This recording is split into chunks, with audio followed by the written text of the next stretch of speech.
Suzuki Celerio. Concern nito pag tumatakbo, lalo na pag traffic, biglang mamatay yung makina.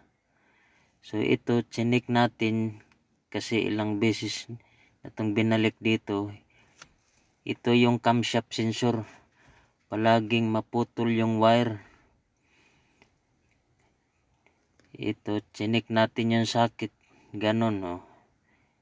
Ito yung palaging problema. So, i-fix natin to. Tingnan natin kung bakit palaging ganito. Ito yung wire niya, harness na, pinix na natin para hindi na mag-vibrate. Pero kaso, sinubukan kong i-drive. Pag drive ko, automatic transmission to. Grabing kalabog sa makina. So, ang problema nito, tiningnan natin yung engine support. Ito palang support, sira na. Kaya grabe yung vibration ng makina. Kaya yung camshaft sensor na wire palaging mag-loose, maputol.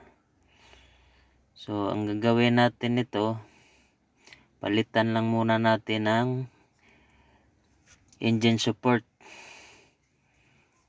Kasi ang lakas talaga ng vibration, no? Ito yun, oh. Sira na talaga, oh. Yan, sira na. Yan ang cause ng vibration. Kaya yung wire ng camshaft sensor palaging maputol dahil sa vibration, ang lakas. Kasi nalaman ko lang na tinesting ko pag drive. Grabe palang vibration. Kaya yun, papalitan muna natin ng engine support. Tapos subukan natin kung wala na ba yung vibration niya. Hintayin lang natin yung engine support para makabit.